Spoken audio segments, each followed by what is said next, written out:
எல்லாருக்குமே எவ்வளவு கஷ்டம் வெக்கமா இல்ல? பணத்தை தண்ணியா செலவழிச்சு உன் பைத்தியத்தை குணமாக்கலாம்னு நினைச்சா நாளுக்கு நாள் உன்னோட வெறி அதிகமாயிட்டே போகுது. நீ இருந்து எங்க மானத்தை வாங்குறத விட உன்னை கொண்டு கண்ட்ரோல் யோர் செல்ஃப். தன் குழந்தையை பறி கொடுத்திருக்கிற அந்த தாயோட ஏக்கம், அது செத்து போச்சுன்னா அவங்க மனசுல உண்டாக்குற துக்கம், இதெல்லாம் உங்களுக்கு அவ்வளவு சீக்கிரம் புரியாது. Move please move.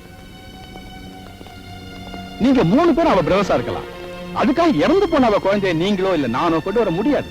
ஆனா அதனால ஏற்பட்டிருக்க பாதிப்பை முடிஞ்ச அளவுக்கு நீங்க குணப்படுத்தலாமே. வெறும் மெடிசின்ஸ்ல மட்டும் உங்க சிஸ்டரோட பைத்தியத்தை குணமாக்கிட முடியுங்கிற நம்பிக்கை எனக்கு இல்ல. அது மட்டும் இல்ல, இந்த அட்மாஸ்பியரே மாத்தி ஒரு புது இடத்துக்கு அவங்களை கொண்டு போனா அதனால அவங்க குணமாகறதுக்கு சான்ஸ் இருக்குன்னு நான் நினைக்கிறேன். எப்படி டாக்டர்? கொள்ளக்காட்டாதான் சார் குதிரையே ஓடுது. குழந்தை எது தவிக்கிற அந்த தாய்க்கு சில குழந்தைகளை காமிச்சிங்கன்னா அதுல ஏதாவது ஒரு குழந்தை மூலியமா இம்ப்ரூவ்மெண்ட் ஏற்படலாம் இல்லையா? இப்படி ஏதாவது ஸ்டெப் பை ஸ்டெப்பா ட்ரை பண்ணுமே ஒழிய நீங்க நினைக்கிற மாதிரி கண்ணை மூடி கண்ணை துறக்கிற மாயாஜல விதத்துல அவங்களை குணப்படுத்த முடியாது. ஆஸ் எ டாக்டர் அவங்களுக்கு இது டிஸ்சார்ஜ் பண்றதா பெட்டர் நான் ஃபீல் பண்றேன். வரேன். நடைபெற்றுக் கொண்டிருக்கும் மாவட்ட கலை விழாவின் அடுத்த நிகழ்ச்சியாக அன்பு அனாதை இல்லத்தின் மாணவர்கள் பங்கு பெறும் ஒரு கலை நிகழ்ச்சி.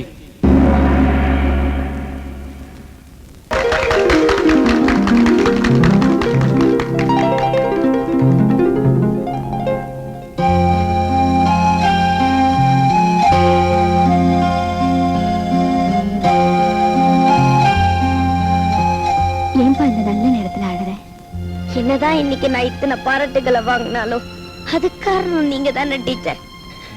எங்க அப்பா அம்மா முகத்தை நான் பார்த்ததே இல்ல. ஒரு தாய் பாட வேண்டிய தாலாட்ட கூட நீங்க பாடிதான் டீச்சர் நான் கேட்டிருக்கேன். என்னை எடுத்து வளர்த்து ஆளாக்குனதெல்லாம் நீங்க தானே டீச்சர். அத நினைச்சு அழுதுட்டேன். இதுக்காகலாம் அழக்கூடாது.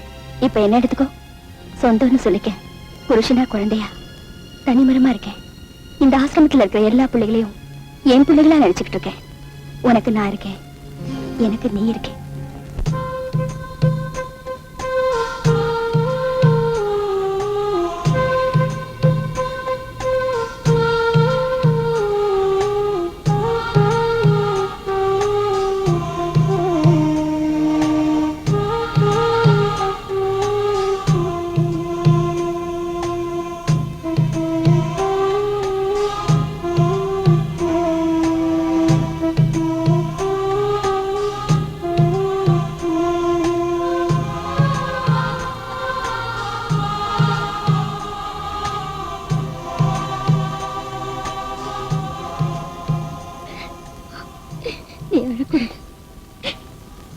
என் பாபா எப்பவும் சிரிச்சுக்கிட்டே இருக்கணும்.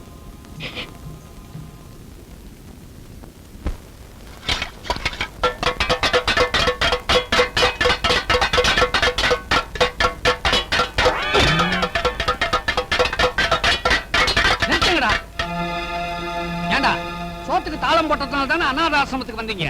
அப்புறம் இங்க வந்து ஏண்டா தாளம் போடுறீங்க? பசிக்குது கருப்புசாமி அண்ணன். எது பசிக்குதா? எது எது எப்பப்ப கிடைக்குதோ அதை அப்பப்ப ஆக்கி போட்டுக்கிட்டு தான் இருக்கிறோம். நாங்களா திங்கிறோம்? இவளை பாரு, வரும்போது கிங்காங் மாதிரி இருந்துச்சு, உழைச்சு உழைச்சு பிங் பாங் மாதிரி ஆயி போச்சு. உடம்பு எப்படியா இருக்கு? உங்கூட பழகி பழகி பலகீனமா ஆயிடுச்சு. அட எதுக்கியா வெட்டி பேச்சு? ஏன் வெறிஞ்சோரே எங்க இருக்க? சீக்கிரம் வாயா.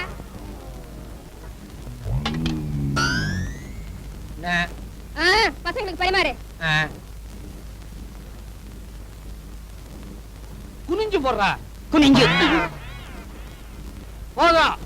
ஓவரா ரொப்பாத, டப்பா கிழிஞ்சிரும்.